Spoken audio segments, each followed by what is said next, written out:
Ladies and gentlemen, this is Gamertag Radio.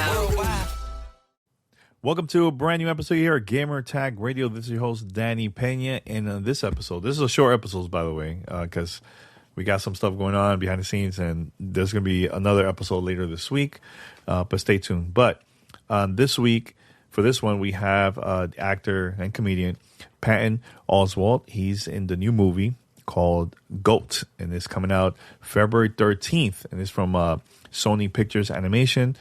Thanks to Sony Pictures for giving me the opportunity to interview Patton.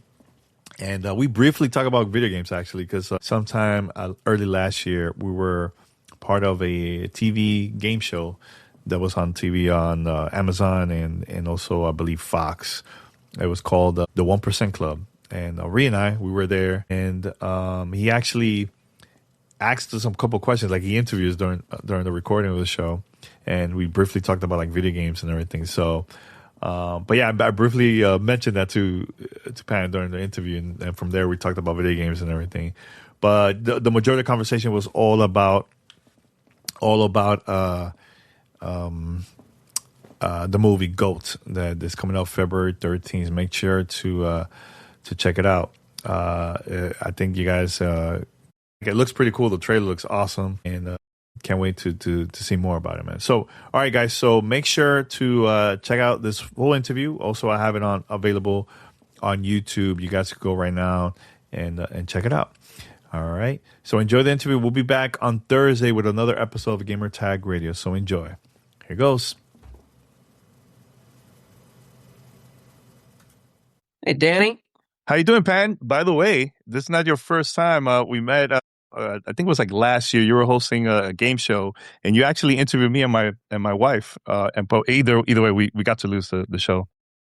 I'm so sorry. It's all good. Oh man, it's all good. We were talking about video games very quickly. So oh really? Cool. Yeah. Nice. Yeah. Now, speaking about video games, I play a lot of old school games, especially NBA games, basketball games. Was there anything like that for you back in those days? Relates to what you're doing now with GOAT? Well, I mean, when we talk old school, I was like a coin op guy, so I loved, Zaxxon and Galaga and stuff like that. I do remember the Atari 2600 basketball game? Yeah. Also, yeah, I remember that too. Yeah. I mean, it's like I think it was called basketball. It's like avant-garde. It doesn't even look like people. But I learned very, very quickly to not go down the route of playing video games because I love video games, and I know that if I had started playing them, I wouldn't have done anything else. Back in the day, I had an old GameCube, an Xbox, and an N64. I lost 4 days of my life just playing Luigi's Mansion. And I was like, well, wait a minute. If I've lost this much time playing that, I should not be plugging in Grand Theft or Halo or Rogue Squadron. Especially when I see the games now, I think I made a smart choice because they are gorgeous. Yeah, and very advanced. I hosted a couple of video game award shows, and when they show just the cut scenes, I'm like, yeah, I wouldn't leave my house. Yeah, it's very addicting. For those that don't know about Dennis, what you could tell us about him? Poor Dennis. He's the coach of the team. He is the classic authority figure who has no authority. No one listens to this poor guy.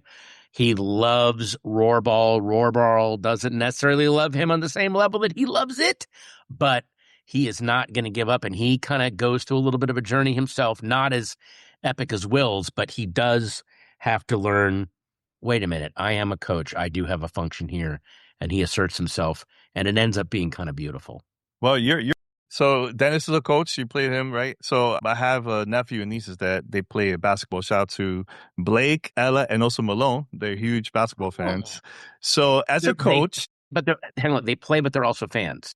Yeah, of course, both. Yes, nice. Yes. So as a coach, Dennis, what advice you would give them if they want to, become better players, better basketball players? I'm going to say the same two things. Well, he doesn't necessarily say this, but what Dennis tries to get across is whoever you are, you have skills to bring to the game. And the only way you're going to bring those skills to the game is if you get out of your own way and stop playing everyone else's game. Play your game and play it so committed and so deep that the game changes to you. Great advice. See, Ella? Malone Blake. There you Ella go. Malone Blake. Listen to me. Yes. I'm an animated monkey. So I'm telling you, get out of your own way. There you go. There you go. Now, how was it working with the cast, man?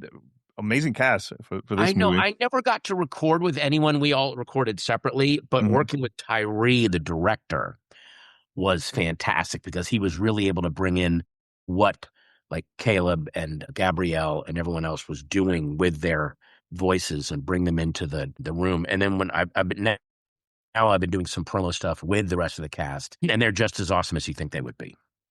So what's your character of choice if you had a chance to pick them as a, let's say you're playing a game like NBA Jam or NBA Bounce, and you have an opportunity to pick them as a character for you to play, which one of all those characters from the movie you would pick?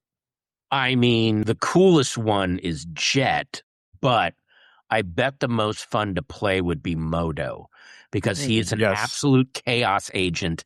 And he brings that same kind of feel that like Dennis Rodman brought, which is an asset, which is people truly don't know what you're going to do from second to second. And that can really be an advantage in a game like that. That is so precise. There's so many, when you look at like a Michael Jordan or a Magic Johnson, they're such masterminds. Like they are thinking on all these levels. And Dennis was able to go, I don't even know what I'm going to do. And that's what's going to throw everything off. He was confident enough to do that, and that's kind of amazing. Great choice. I think I think I would pick Jet. I really like how Jet plays in the movie. Well, I mean, Jet is just look at the way it's like she was designed to be an amazing athlete. Like the way she herself is aerodynamic. It's like if aerodynamics took human form, it would look like Jet. Yeah. What was your favorite part of working on this project for you?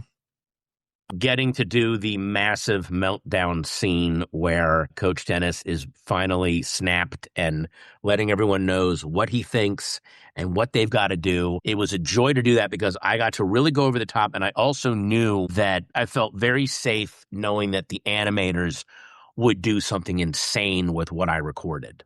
How did you approach your voicing for this character in the film, and what inspired you for your performance? I put a lot more. I mean, it's a version of my voice, except that it has a lot more fear and tension in it. And he's also sitting on a lot of rage and disappointment. I'm trying to find a way to let that all out. So that to me, and that's a very real thing that I feel. And I think we all feel it in our day-to-day lives at one point or another. So yeah, I made sure to put a lot of that into the performance. What how does the Go movie compare to other projects that you work on? Was it challenging, anything like that, or for you or not? I mean, yeah, it because I'm definitely focused on. I'm not really a sports guy to do and also not only am I not a sports guy. Like everything that I do, if I'm being honest, it's kind of drive my own ego and put me in the spotlight. And I'm playing a guy that he succeeds if he is not in the spotlight. He succeeds if he elevates and lifts. My wife is always saying, the hardest thing to do in life is to elevate other people, but it's also the best thing you can do. And so Dennis is very, very good at that. Sometimes I'm not the best at that, and I really had to embrace it. Was there any favorite scenes for you? I know you mentioned one previously, but is there any other ones for you personally? All the interactions that I had with Jet, where she's just bulldozering me, getting to react to that. I mean, Gabrielle Union she's such an amazing voiceover actress anyway. Seeing how it plays out on screen is really, really fun. No, that's cool. Very cool. Yeah, let me see. I think I have another question for you, man. Sure. We got a couple more minutes. What you could tell us about Roar-Ball? And I know people are going to be wondering, what is that? What is that? Roar-Ball. Imagine basketball played by different species of animals. It's a co-ed sport where the animals themselves can use any of their animal abilities in the game. You can use your tail, you can use your claws, you can use your fangs, legs, anything you want. And it's played in different environments, polar, volcanic, desert. And that environment itself, as you play in it, changes and shifts and warps and can affect the game. So you could not have more visual stimuli coming at you. You have to be so super alert with what you're doing. Yeah, I think the volcano one was intense. That's intense. Wow. Yeah. Yeah. No, but Patton, man, I just want to say thank you. It was an honor to interview you, man, and good luck with the film. Hey, thanks so much, man. Good to talk to you again. Yeah, awesome.